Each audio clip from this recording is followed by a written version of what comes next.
안녕하세요. 오늘은 물질영통 7번째 발표하는 날입니다. 10장, 심은 대로 거둔다라는 제목의 10장을 발표하겠습니다. 성경은 심고 거두는 하나님의 법칙을 항상 말합니다. 창세기 8장 22절, 성경의 제일 앞에 있는 책부터 그것이 소개되는데요. 제가 읽겠습니다. 땅이 있을 동안에는 심음과 거둠과 추위와 더위와 여름과 겨울과 낮과 밤이 쉬지 아니하리라, 이렇게 되어 있는데요. 처음에 나왔던 대로 심음과 거둠, 이것이 계속된다는 것이 하나님이 창조하신 원리입니다. 심고 거두는 법칙은 하나님 나라의 모든 영역에 적용되는데요. 하나님은 당근 씨를 심어야 당근이 나고 옥수수 씨를 심으면 옥수수가 나도록 그렇게 창조의 원리를 그렇게 만드셨다는 것입니다. 또 감정적인 것도 그렇습니다. 한 아내가 남편이 나를 충분히 사랑해주지 않는다며 불평을 합니다.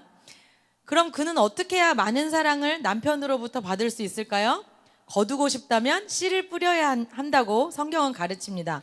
마태복음 7장 12절, 그러므로 무엇이든지 남에게 대접을 받고자 하는 대로 너희도 남을 대접하라, 이것이 율법이요. 이렇게 현실적인 그 먹거리 처음에 농사하는 것도 뿌린 대로 거두고, 감정적인 것도 뿌린 대로 거두게 된다는 것이에요. 또 영적인 영역도 그렇습니다. 마태복음 17장 20절, 너희가 만일 믿음이 한 겨자씨만큼만 있으면, 이렇게 믿음도 씨앗으로 하나님께서 이렇게 설명을 하신다는 거예요. 충분한 믿음의 씨를 뿌리고 우리가 인내할 때 그 심은 믿음의 씨로부터 많은 수확을 얻게 되는 것, 심는 대로 거두는 것은 영과 혼과 육의 모든 차원에 적용이 됩니다.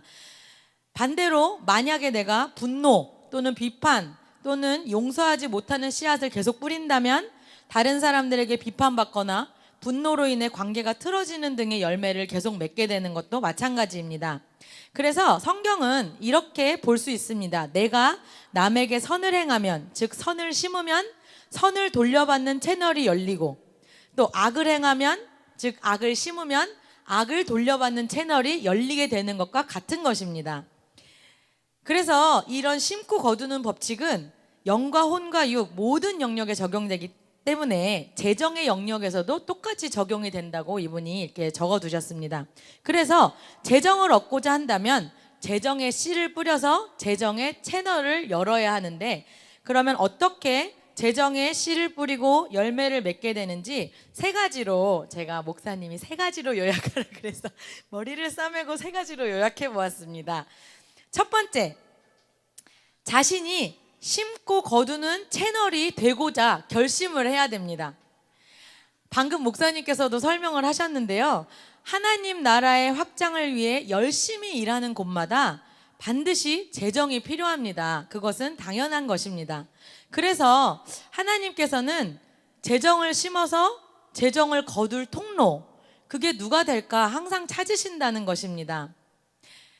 내가 하나님께 드리는 통로가 되고자 할 때, 내가 결심하고 내가 의지를 가질 때 어떤 선한 것에 내 재물을 사용하고 하나님 나라가 확장하는 데에 쓰이는 헌금들로 내가 재물을 옮겨놓겠다고 결심할 때 내가 그 통로가 되는 거예요. 그래서 그 채널을 열 때 하나님이 그 채널을 통해서 나에게 보상이라는 명목으로 재물을 계속 보내주시는 게 성경의 원리입니다.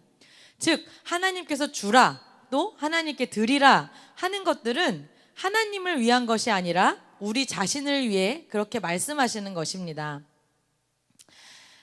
사실 저는 이 채널이 된다라는 것을 어렴풋이 알고 있었습니다. 모태신앙이잖아요. 그래서 저희 아버지께서는 특별히 본인이 굉장히 가난하게, 엄청 가난하게 사셨다는 얘기를 많이 하셨어요. 식탁에서 엊그제도 계란말이를, 저희 동생이 요리를 잘하잖아요. 계란말이 이렇게 해서 갖다 드렸는데 그 계란말이 하나를 딱 드시면서 눈을 감으시고, 와, 시몬 너는 아느냐, 잘 쓰시는 말이거든요. 이 맛을 아냐 그러면서, 할렐루야, 내가 그렇게 가난해서 계란을 못 먹었는데 하나님이 이렇게 나를 계란을 먹게 하셨다고, 내가 이렇게 부자가 됐다고, 항상 아버지께서 어려서부터 제가 참 존경하는 부분인데, 그렇게 자신의 가난했던 것을 하나님이 이토록 부자로 만드셨다는 걸 그 사소한 계란 하나 먹으면서도 항상 그렇게 하나님을 찬양하세요. 그래서 제가 어려서부터 제가 뭐 강력한 믿음이 없었을 때에도 아버지가 식탁에서나 어디서나 늘 그런 얘기를 하셨기 때문에 일단 부자가 되려면 하나님이라는 줄에 서야 되는구나, 이런 생각을 계속 해왔습니다. 그리고 제가 이렇게 신앙생활을 쭉 하면서 또 저희 아버지는 큰 교회, 막 대형 교회에 계셨던 게 아니고 좀 한 100명, 200명 이렇게 좀 작은 교회, 중소교회들에 이렇게 계셨기 때문에 또 개척도 하셨고, 그래서 제가 그 아버지 운영하시는 거나 또 다른 목사님들의 이야기, 간증 같은 걸 많이 듣게 됐잖아요. 그런 기회들이 있을 때마다 한 교회를 하나님이 세우시면 그 교회에 재정을 옮겨 놓으시는 채널들이 반드시 있구나, 이런 것들을 제가 어렴풋이 알게 되었었습니다. 그런 와중에 이제 저랑 저희 남편이 이 교회로 올 때 저희 가정의 역사상 가장 큰 재정의 어려움에 빠져 있었거든요. 저희 남편이 실직해서 오랫동안 직장을 못 구하는 상태였고, 저희도 또 가정에 많은 빚이 있었고 감당해야 되는 게 너무 많았는데, 그때 저희 두 부부가 이 교회를 가야겠다 결심했던 여러 가지 이유가 있었는데, 그 중에 한 가지가 이제 와서 말씀드리지만 이런 말씀드리기 참 뭐하지만, 저희가 멀찍이서 봤을 때는 이 교회에 아직 그 재정의 채널이 열려 있는 것 같지 않아 보였어요. 왜냐면 저희는 큰 교회만 다녔거든요. 작은 교회 안 갈 거야, 이런 결심이 있어서. 큰 교회 가면 이미 장로님들이 쫙 깔려 있잖아요. 근데 여기 장로님이 일단 없잖아요. 그래서 뭔가 내가 통로가 되고 싶다, 여기는 기회의 땅이다, 이런 생각이 들더라고요. 교회가 아직 막 이제 시작하는 교회고 하나님이 분명히 누구를 찾으실 텐데 내가 저기 가면 우리가 해결이 될 거 아니겠어, 이런 생각을 저만 한 게 아니고 남편도 같은 감동을, 되게 그 야곱 같죠? 이용해 먹으려고 둘이서 지금 집에 거실에서 그 얘기를 했어요. 야, 짝짝꿍해서, 야 그래, 우리가 저 교회 가면 하나님 분명히 우리를 통로로 사용하실 거야, 우리밖에 없을 거야, 막 이러면서 저희가 왔어요. 그런데 왔는데 우리가 기대한 것처럼 당장 몇 달 만에 확 다 해결되는 그런 일이 없더라고요.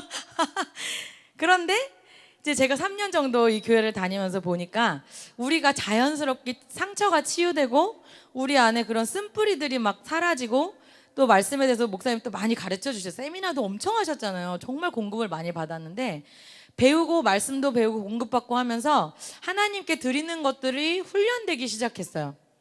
그러면서 점차적으로 하나님이 이게 치유됐을 때 그 통로가 열리고 저게 치유됐을 때 이 통로가 열리면서 점차적으로 경제가 회복되기 시작하더라고요.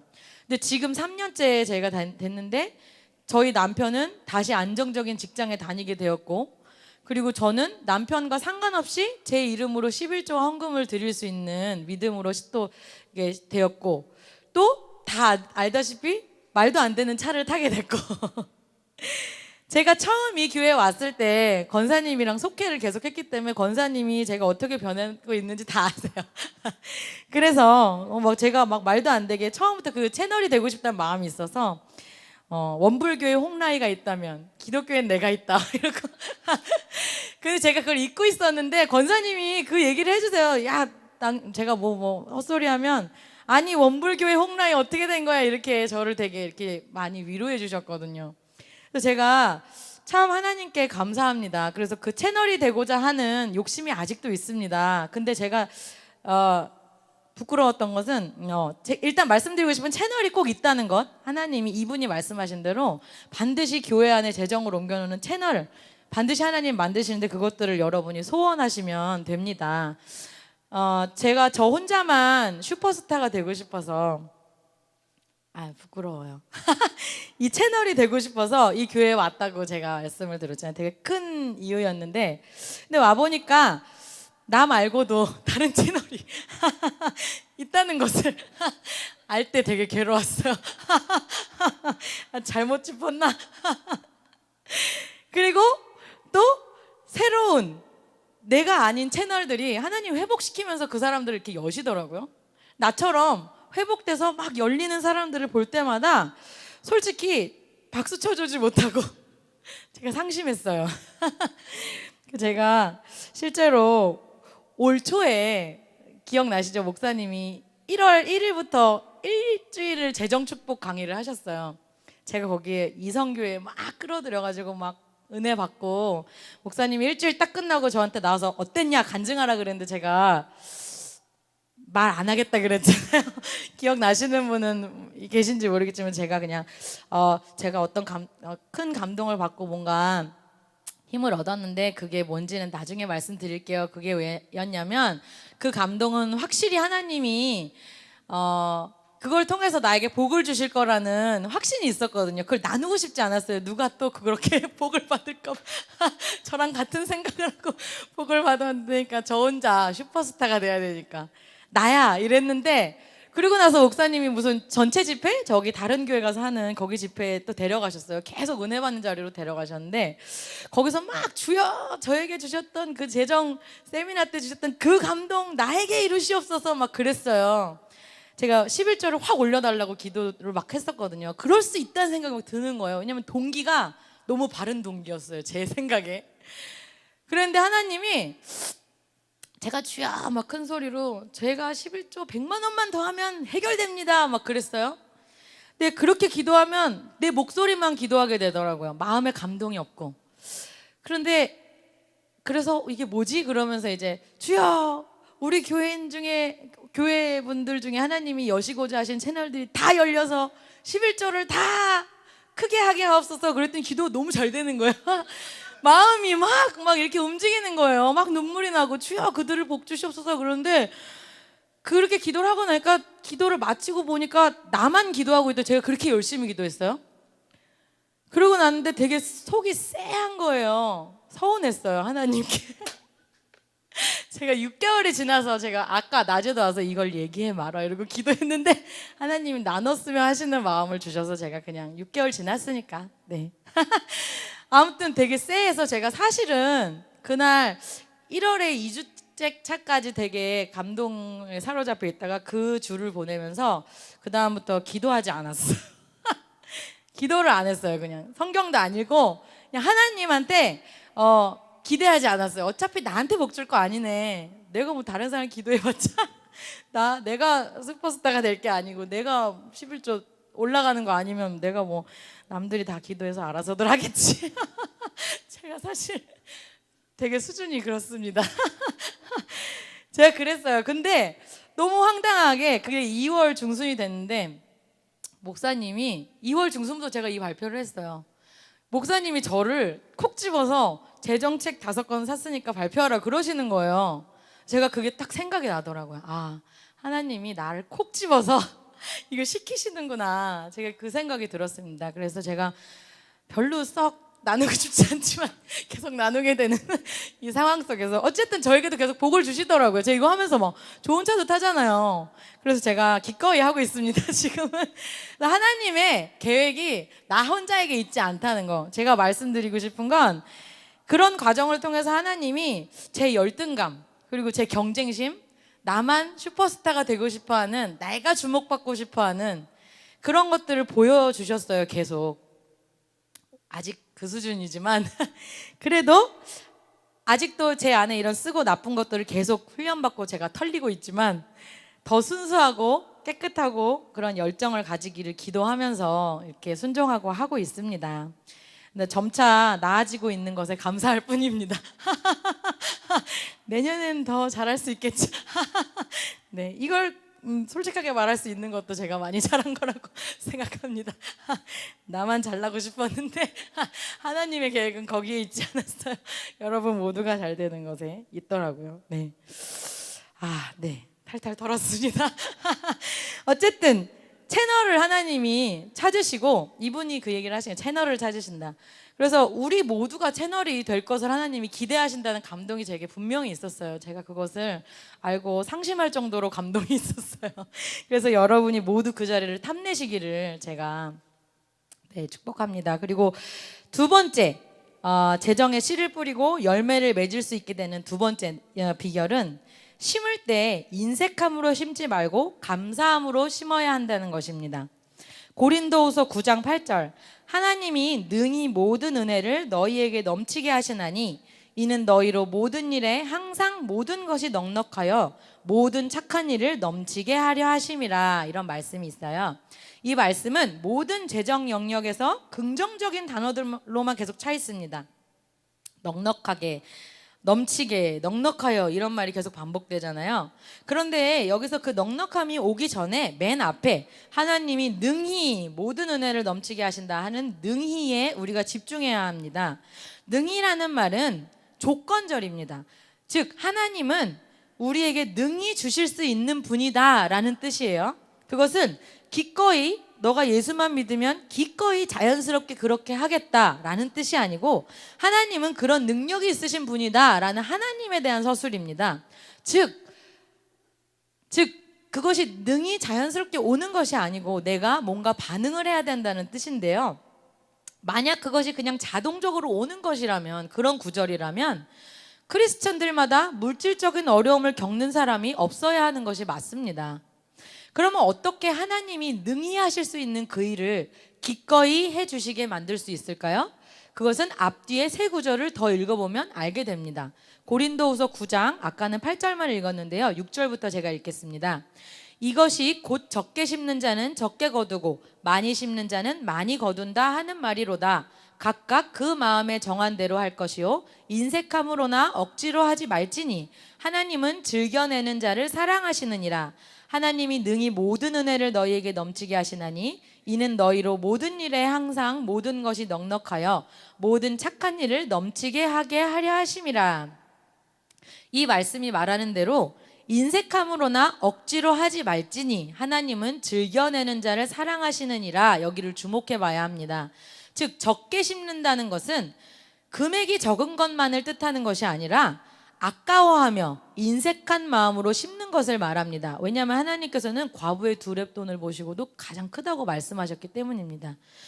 저는 이것을 읽으면서 부자, 가장 행복한 삶을 산 사람이잖아요. 사실 젊을 때는 어려웠지만 어쨌든 왕으로 가장 부자로 인생을 마감했잖아요. 하나님이 주신 부유함을 누리다가 끝에 타락해서 망하고 죽는 사람들도 많은데 그 사람은 부귀 영화를 다 누리면서 끝까지 하나님께 영광을 돌리면서 살았어요. 전 참 부럽다고 생각을 하는데 그런 순수한 마음.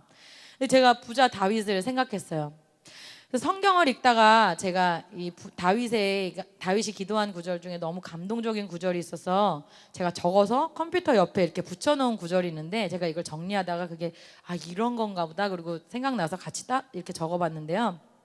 이 사람이 성전을 지으면서 많은 헌금을 드리는 자신과 백성들에 대해서 고백하는 구절이었습니다. 역대상 29장 14절인데요. 나와 내 백성이 무엇이기에 이처럼 즐거운 마음으로 드릴 힘이 있었나이까. 모든 것이 주께로 말미암았사오니 우리가 주의 손에서 받은 것으로 주께 드렸을 뿐이니이다. 이런 겸손한 고백이 있어요. 왕이고 그렇게 부자인데, 그죠? 하나님이 만물의 주인이십니다. 앞에서도 잠깐 말씀드렸지만 모두 다 메이드 인 코리아 아니고 메이드 인 갓이에요. 하나님이 만든 겁니다. 하나님 거. 내가 드리는 10,000원, 또 100,000원, 100,000원 그것 때문에 하나님이 뭐 살만하고 살만하지 않고 그런 상황이 아니라는 거죠. 이 모든 것이 내 것이 아니라 하나님의 것임을 인정할 때 우리가 하나님께 드리는 것에 인색해지지 않을 수 있습니다. 그래서 우리가 인색함을 버리려면 하나님의 하나님 되심을 반드시 인정해야 합니다. 네, 그게 두 번째이고요. 네, 세 번째, 마지막으로 자신이 재정에 씨를 뿌리고 열매를 맺을 수 있게 되는 비결. 세 번째는 넉넉하게 또 멈추지 않고 심어야 합니다. 하나님께서 우리에게 주시는 씨앗은 심기 위한 것이지 쌓아놓거나 혼자 꽉 잡고 있으라고 주신 게 아닙니다. 우리가 손에 들고 있는 씨앗을 하나님이 모두 증식시켜주는 게 아닌 거예요. 우리가 손에 들고 있는 거 말고 100개를 가지고 있더라도 그 중에 2알만 심으면 2알만 열매를 거두는 거라는 거예요. 오직 우리가 심는 씨앗만 증식시켜 주십니다. 세상은 돈이 떨어지지 않도록 돈을 꼭 쥐고 있으라고 가르칩니다. 그렇지만 하나님은 완전히 반대로 가르치십니다. 돈은 하나님께서 우리에게 수확할 수 있도록 심어야 할 씨앗이다 라고 가르치시는 것입니다. 농사를 한다 해도 씨앗 자체는 그 씨앗이 심겨지기 전까지는 아무런 가치가 없는 것처럼 재정의 영역에서도 마찬가지입니다. 어떤 사람들은 드리고 싶지만 드릴 것이 아무것도 없어 라고 생각합니다.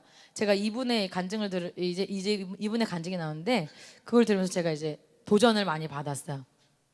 그러나 이것은 사실이 아닙니다. 왜냐면 제가 이런 얘기를 가끔 생각을 하거든요.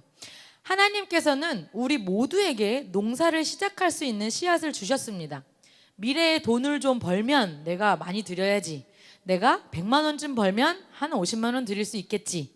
하는 게 아니라 반드시 나의 현재 재정 상태부터 심기를 시작해야 합니다. 그래야 미래의 재정의 열매를 얻게 되는 것이 심고 거두는 것의 법칙입니다. 또한 아까 말씀드린 것처럼 넉넉하게 심어야 합니다.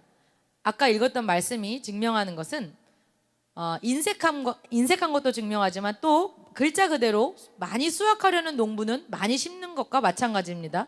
적은 양의 씨를 심는 농부는 많은 열매를 기대하지 않는 것이 맞습니다. 우리도 그래야 합니다. 우리가 많은 재정을 기대하면서 적은 양의 씨를 뿌리거나 혹은 아예 안 뿌린다면 결코 많은 재정의 열매를 거둘 수 없을 것입니다. 그리고 이분의 간증이 나옵니다. 저는 9년 전 이 진리를 깨달았을 때 재정 파탄의 상황에 처해 있었습니다. 그럼에도 불구하고 저는 재물의 씨앗을 심기 시작했고 많이 심었습니다. 여러 사역기관에 헌금을 했는데 재정이 어려워질수록 많은 수표를 보냈습니다. 거꾸로 하셨대요. 거꾸로. 제 비서였던 아이린 모건은 그때를 이렇게 회상합니다 하면서 책의 151페이지에 그분이 써는 이메일 같은 건가 봐요. 제가 이거 짧아서 읽어드릴게요. 나는 하트만 씨, 이거 쓰신 분이에요. 하트만 씨의 비서로 11년 이상 일해오면서 그의 모든 재정 일을 맡았습니다. 9년 전 그의 회사 재정은 그야말로 바닥이었습니다. 그런데도 그는 교회와 기타 여러 기독교 단체들에게 헌금을 보내라고 말했습니다. 재정 상태가 안 좋으면 안 좋을수록 더 많은 헌금을 보냈어요. 내 생각으로는 회사 재정이 바닥났었기에 도무지 말도 안 되는 일이었습니다. 하지만 하트만 씨가 시키는 대로 했습니다. 그런데 결과는 놀라웠습니다. 지난 9년 동안 반복된 일인데 재정적인 어려움이 있을 때마다 하트만 씨는 헌금의 액수를 늘렸고 그때마다 한 번도 틀리지 않고 우리에게 필요한 돈이 들어오곤 했습니다.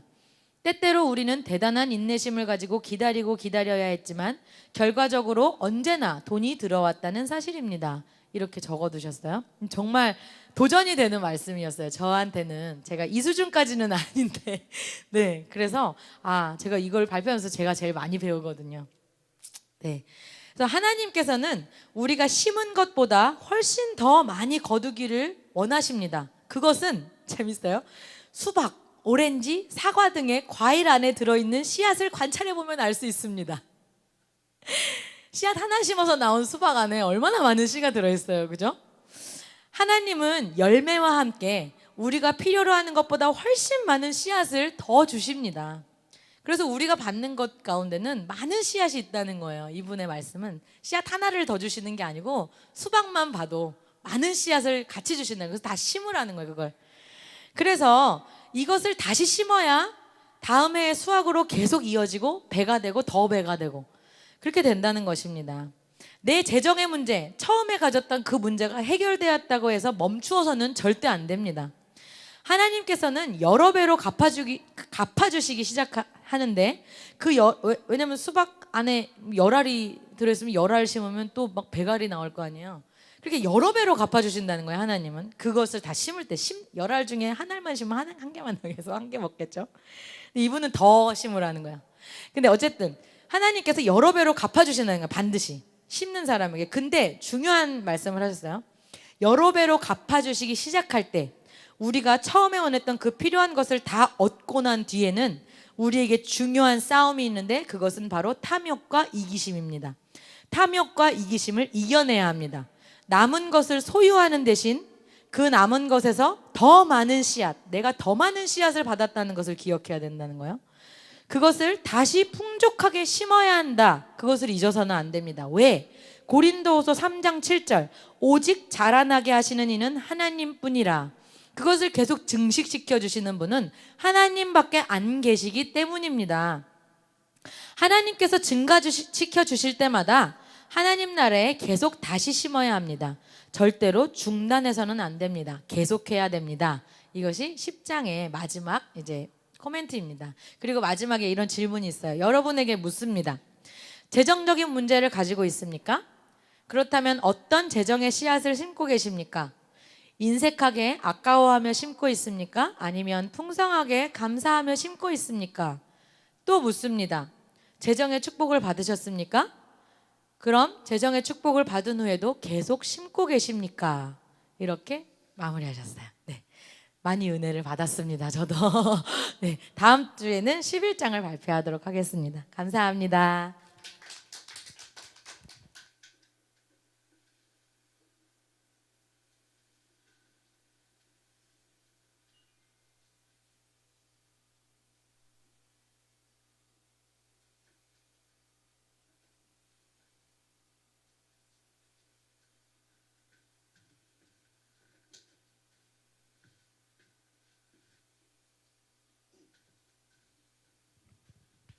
예, 박수 한번 해주세요. 그래, 감사합니다. 아주 그러니까 강의도 좋지만 본인이 경험하고 이것을 체험했다는 게 더 중요한 거예요. 우리가 이론을 하는 것도 중요하지만 여러분이 경험하고 이것을 내가 체험했을 때 이게 진짜 내 거가 되는 줄 믿습니다. 정말 그래요. 그래서 그 아까 우리 신임선 제가 얘기하면서 쭉 들어보니까 오늘 그 제가 만난 웃음치료 소장님이 그런 얘기를 하시더라고요. 그 본인이 교회 다닐 때 그 목사님이 말씀하셨던 내용인데 누가 어떤 안수기도를 받거나 막 축복을 받잖아요. 그럼 막 축복을 받거나 뭐 예언을 받거나 좋은 어떤 막 얘기를 들을 때 그게 내가 옆에서 아멘만 크게 해줘요. 그게 나한테 올 수 있다는 거예요.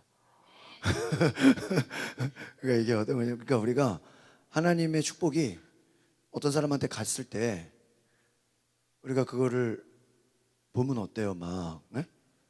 막 그 예를 들면 이런 거죠. 어떤 내가 복을 받고 싶은데 나한테는 복이 안 오고 누가 갔어요?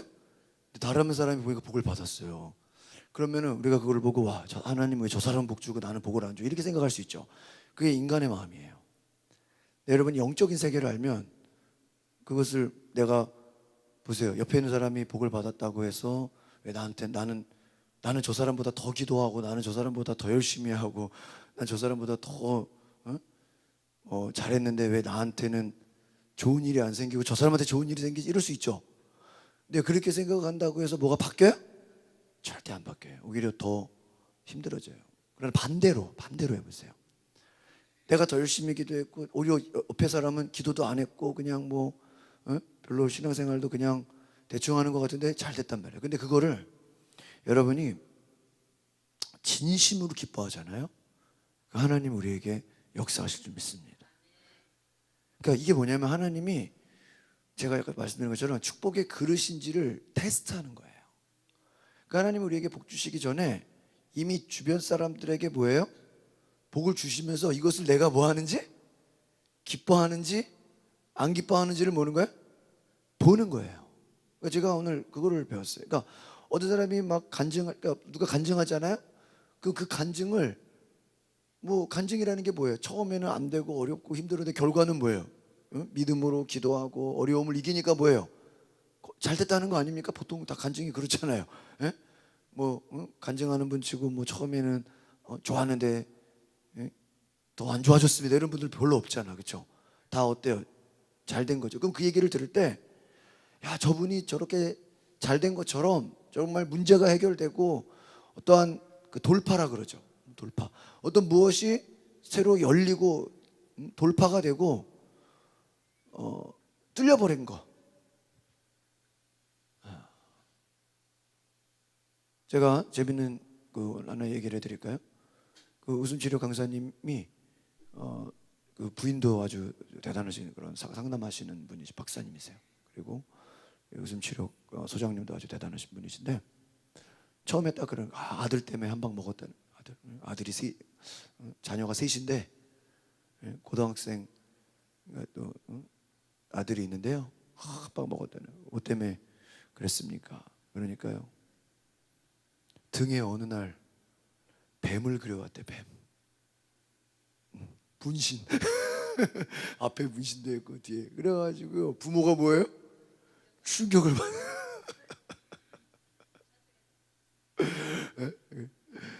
그래가지고요. 충격을 받은 거예요. 근데 그게 재밌는 거예요. 여러분 어디 그냥 야매로 그냥 이렇게 뭐 문신을 하는 데는요 30만 원이래요. 별로 안 비싸죠? 어? 근데요 병원 가서 지우는데 700만 원. 그거를 하루에 하는 게 아니라 여러 차례 시간 걸려서 하면요 보통 3천만 원 정도 걸려.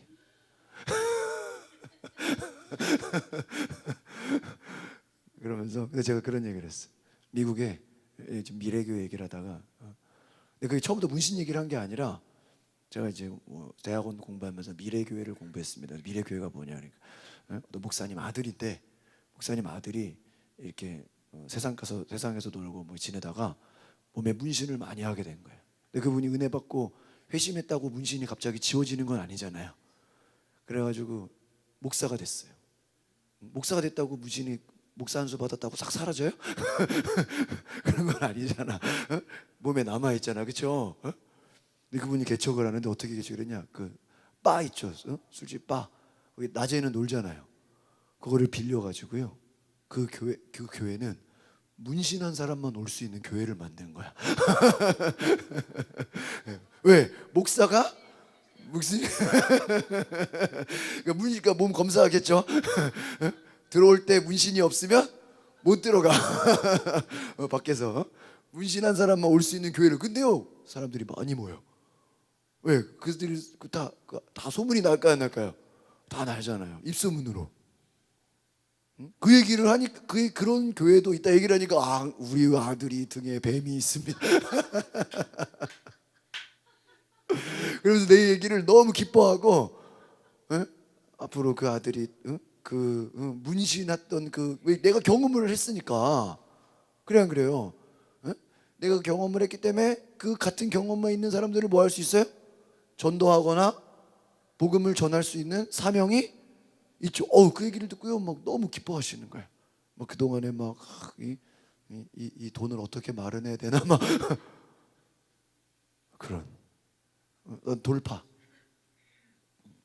그러니까 여러분 제가 이번에 오늘 대화하면서 놀란 건 그거예요. 사람들을 치료하고 이분이 상담해주고요. 막 술 중독, 막 도박, 뭐 온갖 뭐 이혼하고 그냥 세상 온갖 어려운 사람들 상담해주지만 자기 아들은 여전히 문제 있을 수 있는 거예요. 그걸 뭐라고 하면 돼야 안 돼요? 안 되는. 그럼 제가 지난 말씀드렸죠. 이번에도 수련회 갔을 때 내가 본인 그 강사분이 자기는 아파요. 그래서 자기가 자기를 위해 기도하는데 안 낫더래요. 심지어는 그분이 재밌는 얘기. 막 이빨이 흔들려가지고 하나님 제발 이 흔들리는 이빨을 뭐예요? 고정시켜 주세요. 왜요? 빠지면 뭐예요? 새 이빨을 해야 되잖아요. 뭐 힘들잖아요. 또 이 이빨이 흔들리니까 생이빨이 흔들리니까 이 흔들리는 이빨을 주님 고정시켜 주세요. 그냥 막 그렇게 부르짖고 기도했는데 그냥 빠져버리더래. 실망이 됐겠죠? 본인이 이빨은 빠졌는데 어떤 기도해 주는데 어떤 남자분이 제 이빨이 흔들립니다. 본인 이빨 어떻게 했어요? 아무리 기도해도 빠졌죠. 근데 그 사람은 그거 모르잖아요. 기도받으러 오신 분이 이빨이 흔들립니다. 그래서 주여 이 흔들리는 이빨을 고정시켜 주시옵소서 했는데요 고정됐다는 거야. 붙었다는 거예요. 뭐예요? 내 안에 문제는 있어. 이번에 루디아 목사님도 얘기하잖아요.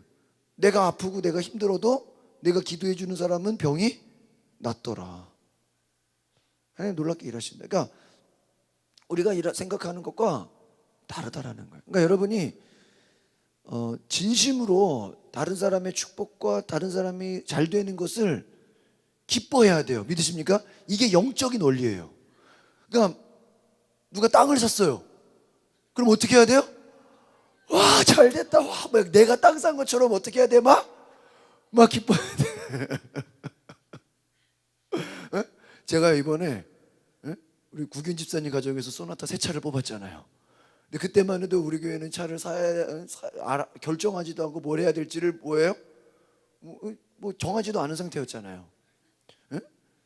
근데 구균 집사님 갑자기 다음 주에 새 차가 나온다는 거예요. 금요일 날. 그래가지고 목사님 기도해 달라는 거예요. 우리 교수들 다 그냥 다 새 차 사죠. 막 그냥 새로운 차를 막 뽑죠. 중고차 사는 거의 없어. 다 그냥 좋은 차들 다 바꿔요. 근데요, 제 마음에요, 우리도 이제 차를 사야 되잖아.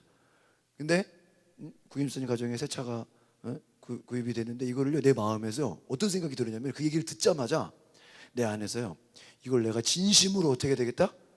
기뻐해야 되겠다라는 마음을 먹었어요. 그 영적인, 내가 이번에 수련회 갔다 와서 거기서 어떤 분이 막 예언기도 받거나 막 축복기도 받을 때, 이걸 내가 기뻐하고 좋아하면 그 축복이 누구한테 온다? 이걸 내가 배웠잖아요. 내 옆에서 뭐를 샀어요? 새 차를 샀어. 근데 이걸 이제 어떻게 해야 돼? 이거를 내가 이제 막 어떻게 해줘야 돼? 기뻐가지고 막 그걸 내가 준비를 한 거야. 그래가지고 미리 차 보기 전부터 와, 잘 됐다 그러고 진짜 그 차가요, 이번에 나온 신형보다 전 모델이에요. 근데 신형보다 그게 더 좋아요. 그 신형 소나타는 오히려 제가 택시를 타 보니까 롤링이 심하대요. 이게 오히려 차라리 전 모델이 낫대. 그 차가 무조건 새 차가 좋은 게 아니고요, 명차가 따로 있어요. 속은 똑같고 껍데기만 바꿨는데 차라리 옛날 게 낫다는 거예요. 그래서 그 전 모델을 사시는데 그게 더 좋아요. 그러면서 제가 오히려 새로 나온 것보다 이거를 사신 게, 이제 그 성도님은 400만 원 싸게 할인을 받아서 그냥 사신 건데, 저는 이거를 400만 원 싸게 사서 잘한 게 아니라 이게 지금 새로 나오는 것보다 더 좋은 차라고, 더 잘하셨다고 막 축하해주고 내가 기뻐하고, 막 꼭 누가 산 것처럼, 내가 새 차를 산 것처럼 어떻게 했다? 막 기뻐했어요. 그리고 일주일 있다가 우리 교회에 무슨 차가 들어왔어요? 새 차가. 원래 제 생각은 6만 킬로, 한 6만에서 10만 킬로, 8만 킬로를 살려고 그랬어요. 뭐 새 차 살 생각은 안 했으니까. 6만에서 8만 킬로를 살 생각했는데, 그 차들이 마음에 안 들고 여건이 안 좋고 뭐가 이게 외관은 괜찮은데 여러 가지 엔진도 안 좋고 마음에 안 들어서 실망을 했는데, 거의 2만 킬로, 거의 완전 새 차를 알게 하셨고 그것을 만나게 하셨어요. 근데 그게 실제로 어떤 중고차를 사는 입장에서 그런 차를 살 수가 없어요. 그러니까 전국에서 그게 제일, 그러니까 중고 중에 제일 최신형이에요. 그러니까 뭐 새 차나 마찬가지죠. 그러니까 제가 그거를 갖고 오면서 어떤 생각이 드냐면은, 내 생각은 몇만 킬로? 6만 킬로인데 하나님은 몇만 킬로를 줬어요? 2만 킬로를 주셨어요. 그러면 6만 킬로는 2만 킬로보다 몇 배를 더 많이 탄 거예요? 3배를 더 많이 탄 거죠. 그러니까 내 생각은 6만 킬로인데 하나님은 뭐예요? 2만 킬로를 주셨다는 거예요. 거의 그 차를 비교하면 거의 새 차를 주셨다는 거예요. 그러면서 내가 생각한 게 뭐냐면, 나는 그냥 중고를 원했지만 하나님은 뭐예요? 거의 새 거 같은 차를 주셨구나. 근데 내가 그게 왜 그런가 봤더니 뭐 했어요? 내가 바로 그 전주에 누가 새 차 산 거를 내가 막 기뻐했어. 이게 내가 자동적으로 이렇게 체험이 된 거예요. 할렐루야. 이해가세요? 그러니까 누가 잘 되는 거를 내가 뭐 해야 돼요? 막 좋아하고 기뻐하고. 그러니까 나는 아파. 나는 아픈데 옆 사람은 기도하니까 병이 났어. 그럼 그 병난 거를 내가 어떻게 해야 돼요? 막 기뻐해주고, 막 좋아해주고, 막, 응? 막 내가, 응? 그거를, 왜 나는 기도해서 안 나는데 저 사람은 왜 나지? 이렇게 생각하면은요, 그 축복이 내가 영적으로는 마귀에게 속는 거예요. 영적인 그러니까 오늘 그 소장님 무슨 얘기를 하냐면, 하나님의 원리는 아까 우리 집사님 말한 것처럼 풍성이 넘치는 거지. 그러니까 이 사람이 축복을 받았죠. 그러면 이 사람이 축복을 받았는 그 축복이 넘치는 거예요. 그러니까 이 옆에서 지금 물이 넘치고 있어요. 우물이 넘치고 있으니까 옆에만 있어도 어때요? 와요. 이번에 자이상가에 보니까 샤브향이 없어져 버렸어요. 되게 큰데. 근데 뭐로 바뀌었어요? 갈비집으로 바뀌었어요. 왜 바뀌었나 했더니 그 옆에 도감소라고 갈비집이 사람이 맨날 미어 터져요. 그런 거죠. 어느 한 집이 너무 잘 되니까 바로 옆집에 뭐예요? 그와 같은 동종의 업종이 바로 생겨버리는 거예요. 왜? 이쪽이 잘 되는 거를 조금이라도 뭐 하려고? 예? 나눠 같이, 같이 이렇게 받으려고. 이런 어떤 시장도 이렇게 뭐 낙원상가라든지 뭐 용산이라든지 컴퓨터로 이게 막 몰려 있잖아요. 처음부터 몰려 있었을까요? 어떤 한 대가 잘 되니까 뭐예요? 근데 그건 보세요. 잘 돼서 더 많이 내가 지금 잘 돼. 예를 들면 내가 음식점을 했는데 내가 음식점이 잘 되니까 어떻게 될까요? 바로 옆에 똑같은 게 생겨요, 안 생겨요? 생기게 돼 있어요. 그럼 생겼다고 해서 내가 저것 때문에 내 이제 수입이 반으로 줄고 그것 때문에 이제 내가 망했다 이렇게 생각하면 되는데요? 안 돼요. 오히려 더 옆에 생겼기 때문에 더 많은 사람들이 이 지역에 올 것이다. 옆에 집이 생겨서 더 잘 되게 할 것이다. 예전에 제가 그 일본의 빙점 그 작가 얘기해줬죠? 본인이 조그만 가게를 하는데 내 가게는 너무 잘 되는 거야. 내 옆에 맞은편에 문방구 그런 잡화점에서는 사람들이 안 가. 거기는 장사가 안 돼. 우리 쪽은 장사. 그래가지고 이분이요 이분이 남편하고 얘기를 해가지고 우리가 물건 사는 걸 좀 줄이자고. 그래서 다 떨어지면 어디로 가게? 옆에 건너편 맞은편 가게로 사람들이 갈 수 있도록 물건을 떼올 때 어떻게 떼오자고요? 반만 떼오자고. 그러면 모자라면 떨어지면 건너편으로 갈 거 아니에요. 그래서 옆집 잘 되게 하려고 본인의 물량을 조금 띄웠다는 거예요. 여러분 그게 말이 돼요? 예? 오히려 건너편 생기면 더 많이 떼가지고 그냥 더 싸게 해가지고 더 잘 되려고 생각. 아까 우리 신영지사 뭐라 그랬어요? 내가 적어놨어. 예? 이 우리를 가로막는 게 뭐라고요? 탐욕과 이기심. 그렇잖아요. 탐욕이 뭐예요? 내가 지금 있는데 더 많이 이기심이 뭐예요? 나를 위해서. 건너편 집이 너무 안 되니까 내 물건을 조금 사서 그쪽에 장사가 되게 했다는 거예요. 그러니까 이제 옛날보다 매출이 줄었겠죠. 매출이 줄으니까 뭐가 많아요? 시간이 많잖아요. 여유가 생기잖아요.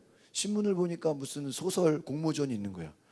시간도 많은데 소설이나 쓰자 그래가지고 작가로 썼는데 그게 빙점. 일본의 유명한 그냥 베스트셀러가 돼버린 거야. 여러분 생각해 보세요. 그분이 나중에는 작가로 됐죠. 그냥 잡화점 가게 가게 사장이 옆집 잘 되게 하려고 내 사업의 매출을 줄였어요. 줄이다 보니까 시간이 여유가 생기고 시간이 많다 보니까 남는 시간을 가지고 뭐를 써요?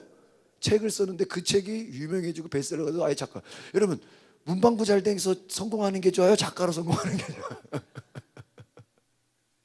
하나님의 계획은 이분을 작가로. 기독교 책도 많이 쓰기는. 그리고 또 여러분 간증의 주인공이 되고 이분이 그 책을 쓸 때 이 책이 베스트셀러가 되고 작가가 되고 내가 유명한 사람일 거라고 생각했을까요? 생각도 못했죠. 그러니까 여러분 하나님의 계획은 나는 그러면 그분이 그럼 보세요. 내가 매출이 줄어들었으니까 경제가 더 어려워졌을까요? 작가가 돼서 더 성공했을까요? 더 성공했겠죠. 그러니까 하나님의 축복이 꼭 내가 지금 하고 있는 그 일 하나만 잘 된다고 그게 그 축복에 뭐 되고 안 되고 그 차원이 아니라는 거예요. 제가 오늘 그 웃음치료 강사는 재밌는 얘기했어요. 그 우리가 이제 세종대학교나 이런 데 가면 거기서 이제 막 강사하시는 분이 있네요. 작년에 그 하셨던 막 이렇게 하셨는데 저는 그 단체랑 오랫동안 하셨냐 그러니까 아니래요. 작년에 우리가 봄에 처음 갔을 때 그때 자기가 처음 한 거래요. 뭐 어떻게 하셨냐 그러니까요. 그 단체 하시는 목사님을 자기가 잘 아는데 목사님 어느 날 전화가 왔대요. 그 외국 강사들 있잖아요. 스텝이 하니까 식사 대접을 하는데 한 80만 원 정도가 든대요. 근데 자기들이 어려운 상황이었대요. 식사 대접하는데 한 80만 원 정도가 드는데 좀 하실 수 있겠어요? 목사님한테 전화가 왔대요. 근데 그때 막 어렵고 힘든 상황인데 전화가 왔으니까 그냥 속에서는 막 기쁘지 않지만 그냥 오라고요? 그냥 해야 되겠다. 그래가지고 했는데요.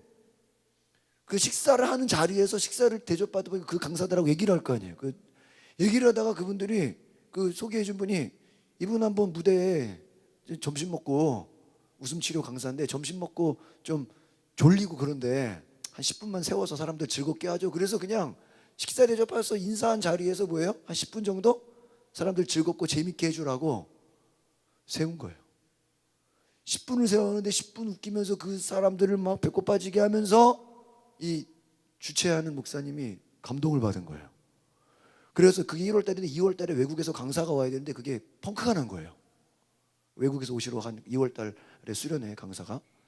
그래가지고 한국 목사님을 세우면서 이분이 혼자 다 하긴 힘드니까 이 웃음치료 강사랑 둘이 하자고 된 거예요.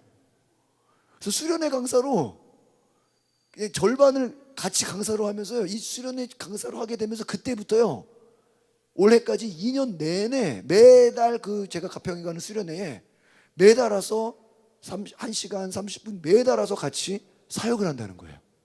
그러면서 여기저기 교회에 어떻게 되겠어요? 막 소문이 나죠. 막 불려가죠. 막 같이 메일에서 누가 보면 개척 멤버인 줄 안다는 거야. 매달 거기서 쓰니까. 그러면서 본인이 식사 대접 그냥 하라 그래서 한 건데 그게 그냥 뭐가 됐어요? 자기들이 그냥 전국을 다니면서 강사로 하게 되는 하나의 밑거름이 되는 거예요. 그분들이 식사 대접할 때 그거 바라고 했겠어요? 생각도 했죠. 근데 아까 뭐라 그랬어요? 어려울수록 더 심으라 그랬잖아요. 심었는데 이게 그냥 매달 그냥 그래서 응? 아 그러셨냐고 제가 어떤 감동을 받았어요. 그러니까 오늘 연결이 됩니다. 여러분이 그러니까 하나님이 역사하시는 게 내 생각하고 같다 다르다? 다르다는 거. 우리는 그냥 내가 조금 하는 거, 내가 지금 하고 있는 거, 내가 닥친 문제, 그냥 내가 그냥 이 차원에서 요거 잘 되면 좀 좋고 또 막 이거 안 되면 뭐 실망하고 그러잖아요. 조금 잘 되면 막 교만해지고 조금 안 되면 또 막 그 차원이야. 하나님의 축복이요, 막 흘러 넘치는 차원이에요. 그리고 어떠한 우리를 이렇게 올라가게 하세요. 밑바닥에서 그냥 거기서 맴도는 게 아니라 올라가게 하신다. 여러분, 그래서 제가 추가로 말씀드리면 위에서 기도할 때 성령의 기름 부으심이라는 건 그 기름 부은다는 게 흘러 넘치는 거기 때문에 내가 옆에서 아멘 하면 뭐예요? 같이 복을 받는 줄 믿습니다. 그래서 누가 막 좋은 얘기하면 그 속으로요, 저 복을 내게도 주시옵소서 막 아멘 하면 해야 돼. 그러면 그게 여러분에게 온다는 거예요. 그리고요, 다른 사람들이 복을 받는 것을 기뻐하면서 나도 어떻게 하다 그거를 어떻게 해야 돼요? 막 더 기뻐하라는 거예요. 당신 잘 돼서 내가 뭐예요? 막 너무 기쁘다. 당신 막 좋은 일 생겼어요. 내가 밥 사줄게. 왜? 내가 너무 기뻐가지고 막. 그러면 어떻게 돼요? 그 복이 나한테도 어떻게 해요? 막 흘러온다. 할렐루야. 이거 한번 해보세요, 진짜로. 그래서 정말 어떠한 결과가 있으면 저한테 간증하세요. 아까 말한 것처럼 누가 잘 되고 누가 막 축하받을 일 있는 거를 내가 뭐예요? 기뻐하고 막 좋아했을 때 그 축복이 나에게도 올 수 있다. 또 하나는요, 하나님은 강점을 사용하신다는 거야. 그러니까 여러분 안에 어떤 강점, 제가 오늘 이렇게 대화하면서 느낀 게 뭐냐면 하나님은 우리의 잘하는 거. 우리가 이제 그 오중직임, 제가 금요일마다 함께하는 오중직임이 사도, 선지자, 전도자, 교사, 목사, 이 각자 맡은 직임이 있는데 그 직임으로 하나님이 역사하신다는 거예요. 그러니까 여러분 강점, 내 강점을 찾으라는. 그러니까 다른 말로 하면 기질. 한 우리 심리 분석하는데 4가지 정도 기질이 있거든요. 약간 다혈질인 사람도 있고, 그러니까 모양으로 말하면 동그라미. 이분들은 좀 다혈질. 막 관계를 중요하게 생각하고 사람을 좋아하고, 좀 감정적이고, 이렇게 대화하는 거 좋아하고, 이런 다혈질 기질이 있고요. 또 이런 안정을 추구하는 또 안정형 기질이 있어요. 공동체를, 가족을, 교회를, 이런 안정을 추구하는, 소같이 묵묵하게 이렇게 막 요란한 거 싫어하고 그냥 뭐 한번 마음을 정하고 했으면 그냥 묵묵히, 그냥 누가 보든 안 보든 그냥 묵묵히, 그런 스타일이 있고요. 또 저 같은 경우는 이렇게 굉장히 성취형이에요. 목표를 잡았으면 그 목표를 향해 뭐예요? 막 달려가야 되는 스타일이야. 성취형. 이런 사람들 또 개성, 이 어떠한 자신의 개성이 많은 그런 스타일이 있어요. 어떤 자신의 어떤 개성이나 이런 뭐 예술이나 이런 것처럼 그런 독특한 창의적인 이런 분들이 또 있거든요. 그러니까 근데 그 소장님 얘기하는 게 뭐냐면 하나님이 기질대로 쓰신다는 거예요. 그러니까 베드로 기질에다가 너는 왜 바울처럼 왜 묵묵하지 않니? 이렇게 안 한다는 거예요. 알겠어요? 그럼 자녀들이 만약에 여러 명이라면 어떤 자녀는 막 다혈질이야. 너는 왜 이렇게 막 흥분하니? 이러면 되는데 원래 하나님이 그렇게 지으셨어. 아시겠어요? 안정을 추구하는 사람들 너는 왜 맨날 안정만 추구하니? 좀 도전해봐. 그렇게 하지 말라는 거예요. 왜? 아브라함을 예를 드는데요, 아브라함은 묵묵한 스타일이에요. 이 소 같은 스타일. 제가 어제 우리 가끔 오는 자매님 만나가지고 이렇게 식사를 했는데 삼성에서 7년을 근무했대요. 근데 내가 그랬어요. 삼성은 삼성맨을 뽑지 않습니까? 삼성에서 그 추구하는 사람 보지 않으니까 어떻게 알았니? 삼성은요, 어떤 일을 맡기면 묵묵하게 하는 사람을 뽑는데요. 그리고 이렇게 막 그 삼성에 노조가 없대요. 나 그거 처음 알았어요. 그래가지고 노조, 현대 막 큰데 뭐 대우 막 다 노조 있잖아요. 노조가. 그래가지고요, 쉽게 말하면 무슨 어디서 학생회 활동하고 임원하고 이런 사람들은 거의 못 들어온대. 그러니까 거의 순종형. 묵묵한 형, 이렇게 그냥 맡기면은 성실한 형, 뭐 이런 사람들만 뽑는데요. 그래가지고 그러시군요. 막 이렇게 막 나서고 막 이렇게 막 냄비같이 막 요란했다가 또 깔아 막 이렇게 이런 사람들 별로 안 좋아한다. 묵묵한 스타일을 좋아한다. 말이 없고 그냥 순종적이고 거의 교회죠. 그런 거기서 있었다는 거예요. 그러니까 기질대로 쓴다. 기질. 이 아브라함이요 그런 기질이었다는 거예요. 묵묵히 그냥 하나님이 아들 바쳐라 그러면은 조용히 그냥 만약에 그런 성취나 이런 막 다혈질인 사람한테 아들 바쳐라 그러면 어떻게 되겠어요? 막 여기저기 쫓아다니면서 야 하나님 아들 바쳐라 넌 어떻게 생각하냐? 야 하나님 아들 바쳐라 너 어떻게 생각하냐? 하나님 아들 바쳐라 너 어떻게 생각하냐? 동네방네 돌아다니면서 하나님 망신시키겠죠. 다혈질, 다혈질에도 아들 바치라 그때 큰일 나겠죠. 막 동네방네 다니면서 막 야 아들 바치라, 이거 내가 그동안 이거 헛믿었다. 막 세상에 이럴 수가 있냐? 어떻게 아들이 여러 명도 아니고 바치려면 옆집에 보니까 아들 여러 명이던데 아들 많은 집에다 바치라 그래야지. 그 하나밖에 없는 우리한테 말이 되냐고. 하나님이 이게 뭔가 그럴 수가 있냐고. 지금까지 아들 많은 집 바치라 그러면 이해를 한다고. 왜 아들이 많으니까 그 중에 하나 바치면 되잖아. 근데요 묵묵한 속으로는 힘들겠죠. 아들 바치는 게 쉬워요? 아들이 하나인데. 그러면 많은 거 중에 하나 바치는 거랑 하나인데 하나 바치는 거랑 같아요? 근데 제가 생각해 보니까 아브라함이 묵묵한, 아무 말도 하지 않아. 그냥 얘기하지도 않아. 상의하지도 않아. 그냥 뭐예요? 조용히 그냥 데리고 가는 거예요. 근데 거기 보면은 성경에 보면 사흘길을 갔다. 근데요 그 어떤 그 지리학자를 보니까 사흘 동안 3일이잖아요. 3일 동안 갈 길이 아니래요. 예를 들면 하루 만에 갈 길을 며칠을 간 거야? 3일 가. 그러면 가다가 좀 걱정하고 가다가 좀 쉬었다가 이거 가야 되나? 그래도 뭐야? 가자. 하루면 갈 거를 묵묵하게 애 바치러 가면서 뭐 뛰어갈 일은 건 아니잖아. 뭐 달려가는 건 아니잖아. 그쵸? 애 바치러 가는데 자식 바치러 가는데 말 타고 가는 건 아니잖아요. 기도하고 쉬고 그러니까 묵묵한 사람을 통해서 하나님이 그에게 뭐예요? 큰 민족을 이루고 크게 역사하신다. 기질대로 쓰신다. 그러니까 불같은 사람은요 하나님이 어떻게 역사해? 불같이 역사해. 묵묵한 사람은 어떻게 역사해요? 또 묵묵하게 역사해요. 또 조용한 사람은, 또 개성이 많은 사람은요 그 개성에 맞게끔 하나님이 또 뭐예요? 일하세요. 믿으십니까? 베드로가 제가 지난번에 이천 갔다 왔잖아요. 그분이 갔는데 베드로를 묵상을 시키더라고. 베드로를 집중적으로 묵상이 돼 버리니. 그러면서 이 베드로를 제대로 묵상하면 하나님이 어마어마한 예수님이 베드로에 대한 어마어마한 그 일을 하시잖아요. 천국 열쇠를 줬잖아요. 근데 천국 열쇠를 줬는데도 본인은 그 천국 열쇠가 뭔지를 알지도 못하고 깨닫지도 못하고 그거를 사용하지도 못하죠. 하나님이 어마어마한 예수님이 베드로에게 놀라운 축복을 줬는데 베드로는 그걸 알지 못하고 경험하지 못하고 쓰지도 못하고 주저하다가 나중에 성령 받고 놀라운 그 역전의 역사가 일어나잖아요. 하나님이 우리에게 놀라운 은혜를 주셨는데, 강점을 주셨는데 우리는 이것을 사용하지 않고 있다는 거예요. 베드로가 천국 열쇠를 받았는데 이 천국 열쇠는 예수 이름으로 그냥 말만 하면 다 그냥 진짜 막힌 게 뚫리고 다 놀라운 역사가 일어나는데 그 가치를 알아요, 몰래? 여러분 안에 하나님이 놀라운 개성과 능력과 기질을 주셨는데 우리는 그거를 이 강점으로 쓰지 못한다는 거예요.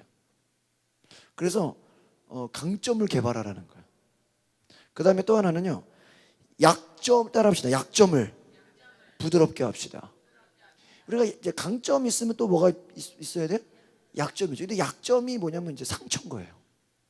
근데 상처를 우리가 이거를 치유받지 않으면 견고한 진이 된대요. 이게 죄는 아니에요. 근데 견고한 진이 되면 뭐가 되냐면, 예를 들면 그럼 아픈 거를 또 상처가 났잖아요. 이 상처가 내 잘못은 아니잖아요. 누가 상처를 낼 수 있잖아요. 그러면 이렇게 상처가 나죠. 그럼 이거를 뭐 밴드를 붙이든지 빨리 뭐 소독을 하든지 깨끗하게 해야 되는데 그냥 언젠가 낫겠지. 그냥 뭐 방치하다가 어떻게 돼요? 막 더 상처가 커질 수도 있고 막 고름이 생길 수 이러잖아요. 그러면은 그쪽이 그 고름이나 상처가 생기면 뭐예요? 그쪽으로 뭐가 들어와요? 병균이 막 들어온단 말이에요. 여러분 안에 상처나 아픔이나 약점이 있으면 이것을 부드럽게 하고 편안하게 하고 치유가 되면 이게 강점을 사용하는 데 도움이 되는데 이 약점과 상처와 이것을 내가 계속 막 화로 만들고 분노로 만들고 용서하지 않고 막 그러면 견고한 진이 돼서 딱딱해진다는. 그러면요 그 견고한 진을 통해서 악한 영들이 들어와서 역사해서 우리를 축복의 통로로 막아버린다는 거예요. 제가 오늘 그 얘기를 들으면서 그래서 치유받아야 될 거는 또 치유받아야 된다. 그러면은 이 치유를 받고 나면은 이 아픔 단점이 부드러워지기 때문에 약점이 부드러워지기 때문에 우리의 강점이 막 어때요? 더 막 강해질 수가 있는. 그러니까 내가 막 새가 날개를 안 다치고 예를 들면은 다리만 다쳐도 잘 날아요, 못 날아요? 못 날잖아요. 날개가 안 다쳤는데 다리만. 근데 그런 것처럼 여러분 우리 안에 상처를 빨리 치유받아야 내 강점을 가지고 뭐 할 수 있어요? 막 날 수가 있다. 할렐루야. 그러니까 따라합시다. 강점을 사용하고 약점은 치유받읍시다. 할렐루야. 그런 애가 있기를 바랍니다. 그래서요 오늘 우리가 말씀드린 것처럼 하나님은 우리의 마음을 움직인다. 마음을 지키시고요. 자원하는 마음 가지시고 오늘 아까 들은 것처럼 안 좋을수록 더 뭐하라고요? 더 많이 심읍시다. 그리고 우리 안에 계속 싸워야 될 게 뭐예요? 탐욕과 이기심. 아까 말씀드린 것처럼 좋은 씨앗을 좋은 여러분이 열매를 맺으면 그 열매를 통해서 또 다른 씨앗이 막 번성되기를 바랍니다. 놀라운 씨앗. 제가 오늘 전도에 대한 거를 조금 추가적으로 더 해드리고 끝낼 텐데요. 오늘 이렇게 말씀을 쭉 준비하면서 이 오중직임에서 사도를 설명드렸고 선지자를 설명드렸죠. 세 번째 전도를 제가 조금 설명을 드리고 마치겠습니다. 교회 이 복음 전도에 대한 그 은사가 있어요. 제가 이번에 그 수련회 갔을 때 저를 위해 기도해 주신 분들이 저는 저 개인적으로는 사도적 은사를 기대했는데 그런 분들은 한 분도 없고 한 4명이 전부 다 저보고 전도래요. 그래서 내가 가만 생각해 보니까 제가 그게 맞아요. 왜냐하면 제가 신학교 1학년 때 동네방네 전도하러 돌아다녔어. 막 혼자서 매일 막 학교 앞에 가고 놀이터 가고 그리고 막 친구랑 같이 막 대학교 캠퍼스 가서 막 신학교는 전도할 사람이 없잖아요. 다른 막 근처에 학교를 가가지고 막 그러니까 내 속에 그 전도의 열정이 있는 거를 내가 잊어버리고 있던 건데 다시 이거를 깨달았어요. 근데 전도가 뭐냐면 교회 안에서보다 교회 밖에 안 믿는 사람들에 대한 열정이래요. 그러니까 여러분이 교회 밖에 있는 사람들에 대한 어떤 막 열정이 있으면 이게 무슨 은사다? 전도의 은사다. 그러니까 예수 안 믿는 사람을 보면 어때요? 막 우리가 막 전하고 싶고 막 그 사람들에 대한 열정이 있다면 하나님 우리에게 무슨 은사를 주신 거예요? 전도예요.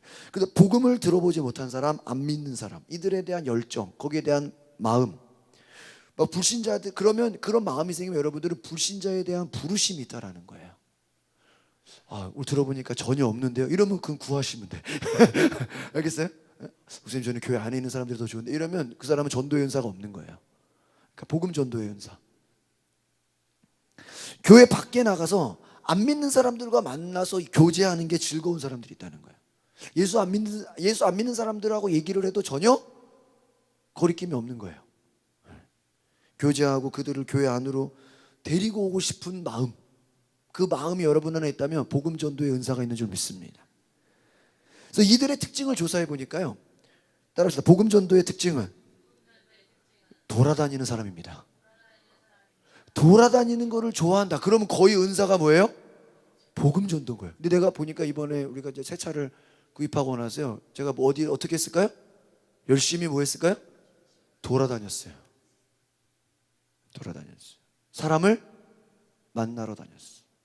어제 상암동에 가서 갔다가 또 우리 자매님 만나고 또 방화동도 가고 그냥 월요일 날 차 갖고 오자마자 우리 김치고 성도님 만나고 목사님들 만나고 김포 갔다가 또 화요일 날에는 고양시 가서 또 군인교회 권사님 만나고 막 이제는 맨날 아침마다 차를 누가 쓰냐 가지고 싸웠는데 이제 각자 개인 플레이로 이제 하나님이 돌아다니라고 신방하라고 만나는 거예요. 이제 요즘에 제가 이제 뭐 영업직인 것 같아 막 돌아다녀. 아까도 조금 예배 전에도 잠깐 우리 박교동이가 생각나가지고 전화해서 다음 주에 한번 내가 가자 그랬어. 돌아다니는 거예요. 돌아다니기를 좋아하는 거는 무슨 은사가 있는 거예요? 우리 또 경로당 돌아다녔죠? 경로당 막 돌아다녔죠? 그 돌아다니는 대표적인 사람이 성경의 빌립이에요. 그래서 초대교회가 어려움을 겪었어요. 그런 고난을 맞으니까요. 사람들이 흩어졌어요. 흩어진 게 뭐예요? 전도하라고 흩어진 거예요. 그러니까 여러분요, 만약에 우리 교회가 전도 안 하고 우리끼리만 잘 먹고 우리끼리만 재밌고 우리끼리만 행복하면요, 하나님이 고난을 줘요. 왜 고난을 줄까요? 전도 니네들은 니네만 즐겁고 니네만 행복하고 니네만 좋냐? 우리는 좋지만 하나님 볼 때는 어때요? 전도하지 않으면 하나님은 어려움을 줘요. 그러니까 그 어려움이 오기 전에 뭐 해야 돼요? 알아서 전도해야 돼.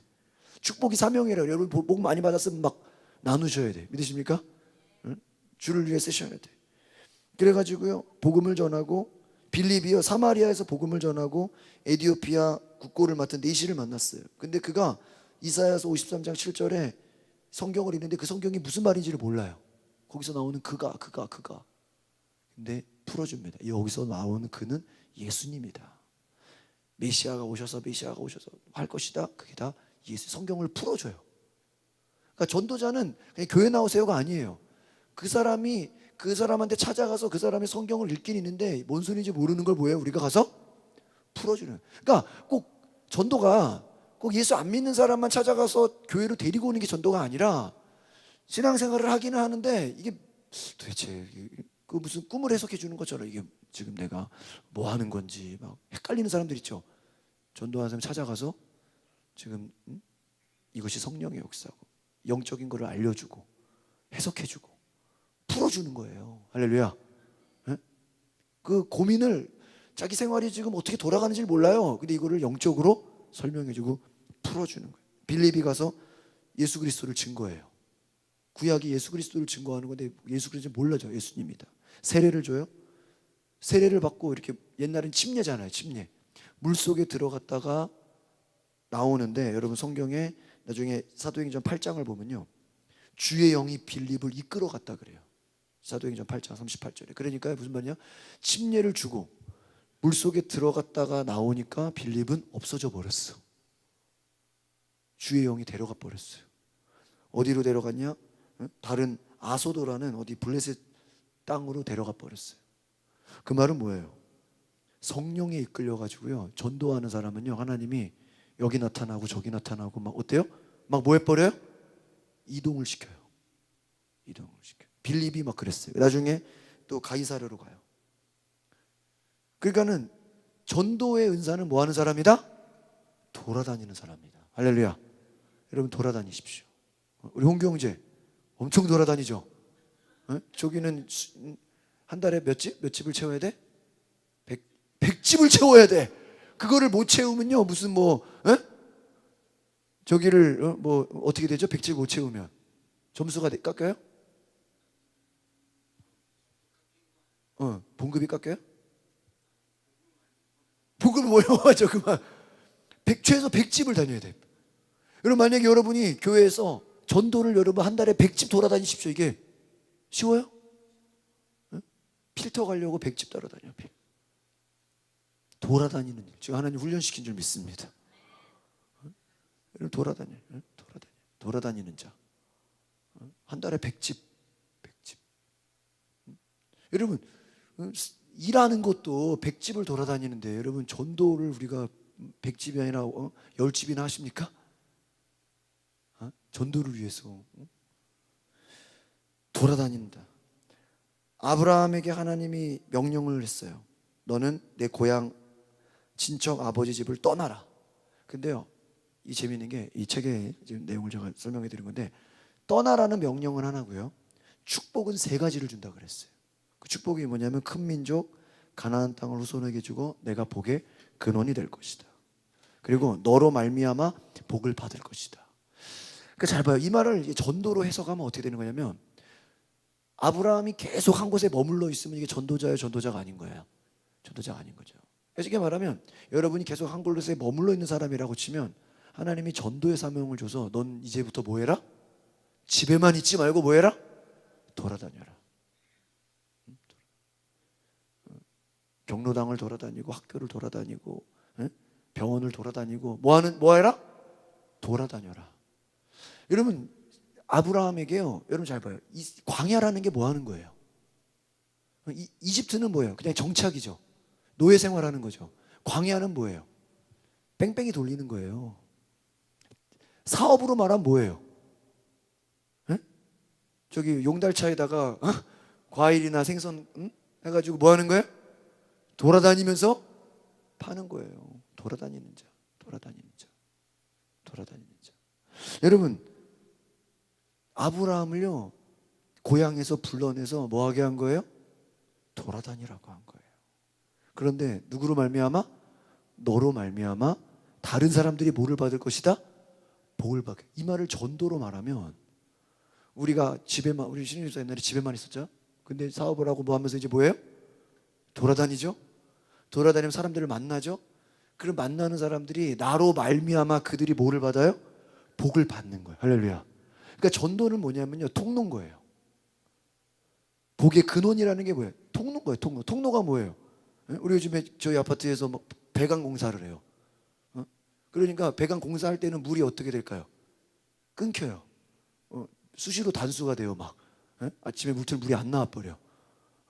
왜? 공사하니까. 배관 공사하니까 물이 안 나오죠. 또 배관을 또 연결하면 물이 나오죠. 통로인 거예요. 여러분, 축복의 통로라는 게 뭐예요? 여러분을 통해서 여러분이 만나는 사람들에게 뭐가 전해지는 거예요? 축복이 막 전해지는 거예요. 할렐루야. 그러니까 전도자는 이거예요. 머물러 있는 사람이 돌아다니면서 그 만나는 사람들에게 뭐를 주는 거예요? 복을 막 나눠주는 거예요. 그것이 전도다. 따라합시다. 전도는 복을 주는 것입니다. 그래 보세요. 내가 복을 주는 사람이라면 이 전도자는 하나님이 당연히 축복을 줄까요? 줄까요? 어마어마하게 줘요. 할렐루야. 그러니까 열심히 돌아다니면요, 일단은 기본적으로 건강해야 돼, 안 건강해야 돼요? 건강의 축복을 기본적으로 주겠죠. 그리고 가정의 자녀나 뭐 사업장이나 남편이나 뭐 문제가 있으면 돼야 한대요. 뭐 예를 들어 남편이 입원해봐. 돌아다녀 못 돌아다녀? 평간호해야 되잖아. 가정이나 또 무엇을 문제 생겨봐요. 돼야 안 돼요? 안 되죠. 하나님이 여러분이 돌아다닐 수 있도록, 움직일 수 있도록, 그래서 복을 받도록 하신다. 이 복이라는 게 뭐냐? 하나님과의 관계 회복이에요. 그러니까 계속 우리 물질 축복 얘기를 들으면서 무슨 얘기예요? 관계, 그 하나님에 대한 얘기를 하잖아요. 관계 회복. 하나님과의 관계가 회복돼야 돼요. 그러니까 여러분이 전도라는 건 뭐냐면은 교회 나와서 뭐 예배 드리세요가 아니라, 그것도 중요한 거지만 대화를 잘 듣다 보면은 이 사람의 문제가 뭐예요? 하나님과의 관계가 단절되어 있다는 거예요. 연결시켜 주는 거예요. 연결시켜 주는 거예요. 그러니까 그 관계 회복이 뭐냐? 바로 축복. 축복도 뭐냐면은 하나님이 우리에게 주고자 하는 가나안 땅, 약속, 또 잃어버린 복들, 하나님의 형상, 하나님 멀어짐으로 인해서 많은 문제들이 생겨요. 예를 들면 아담이 죄로 인해서 어떻게 돼요? 그 에덴 동산에서 쫓겨나죠. 근데 여러분, 에덴 동산에 선악과만 있었을까요? 생명나무도 있었어요. 그 생명나무는 먹으면 어떻게 돼요? 계속 살아요. 근데 죄를 범하니까 어떻게 돼요? 생명나무를 못 먹게 하기 위해서 쫓아낸 거예요. 아시겠습니까? 그러니까 너희가 선악과만 먹지 마라가 아니라니까요.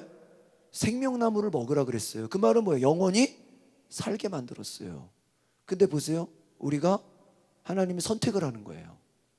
너가 먹든지 먹지 않. 만약에 보세요. 선악과를 높은 꼭대기에 만들면 먹어요, 못 먹어요? 못 먹지. 그게 아니에요. 따먹을 수 있게 만들어 놨어. 우리에게 뭐를 주신 거예요? 자유의지를 주신 거예요. 로봇가 아니라고요. 인간과 천사의 차이가 뭐예요? 천사는 종이에요. 시키는 대로 해야 돼. 근데 인간은 뭐예요? 하나님이 자유의지를 줬어. 선택. 너희가 보세요. 너희가 그 아브라함을 향해서 친척 아비집을 떠나라. 그럼 안 떠난다고 하나님이 강제로 뭐 끌어내가지고 쫓아내요? 그러지는 않죠. 그런 분은 아니에요. 여러분, 하나님 그렇게 생각하시면 안 돼요. 예? 정말 강권적으로 하시는 경우도 있어요. 예? 선악과 먹을 때 번개 쳐가지고 나무를 쪼각내죠. 그래요. 아니에요. 여러분 여러분 맘먹고 죄 지으려고 그럴 때 하나님 막을까요? 예? 내가 오늘 맘먹고 나이트클럽 가야지. 내가 오늘 맘먹고 술집 가야지. 그럼 하나님이 막나 안 막나? 절대 안 막아요. 당연히 가라 그러지. 여러분 아시겠어요? 여러분 맘먹고 술 담배 하는 거 하나님이 막 예? 막 갑자기 막 컵이 그 자리에서 깨져요 막 담배가 막 다 타버려요? 안 탄다니까. 여러분 얼마든지 담배 필 수 있다니까. 그걸 왜 하나님이 나를 담배 피게 했냐고 그러면 안 돼요. 자기가 담배 핀 거지. 하나님이 선악과를 따먹으라 그랬어요? 자기가 따먹으라 그런 거지. 응? 선택이라고 선택. 저기 뭐예요? 응?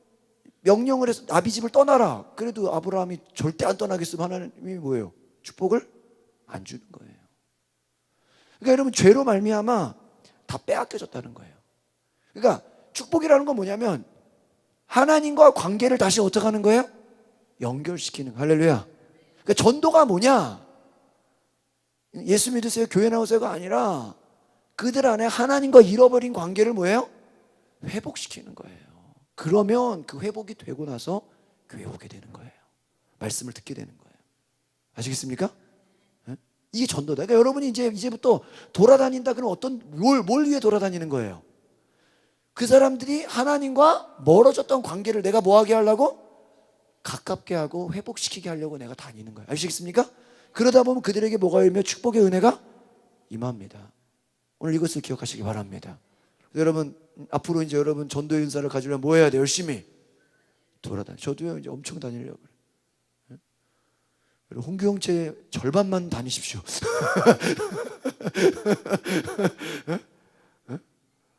우리도 저기 지금 그래프 그릴까요? 몇 집 돌아다녔나?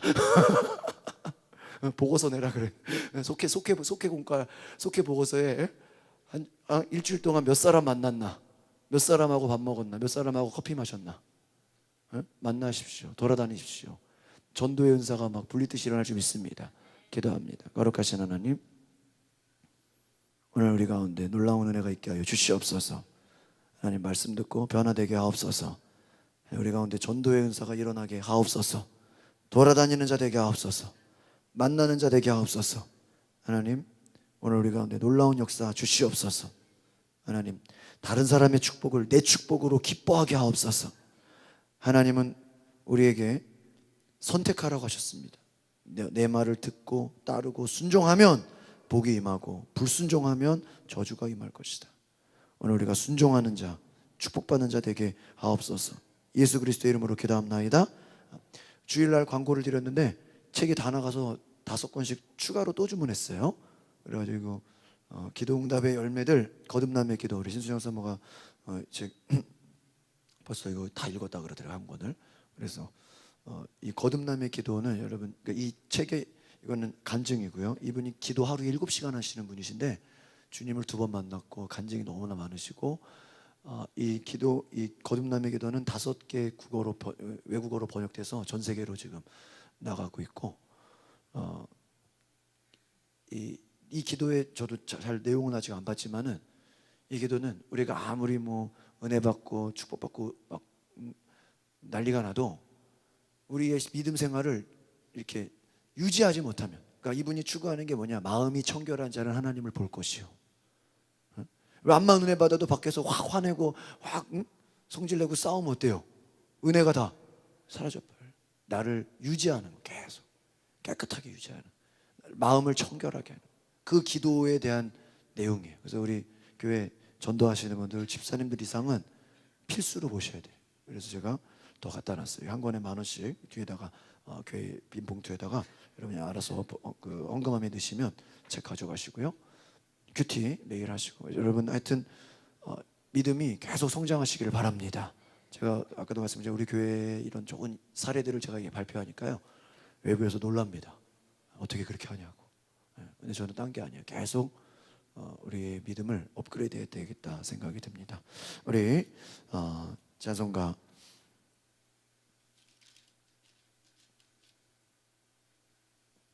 438장 전향하시면서 우리 준비하신 예물을 드리겠습니다.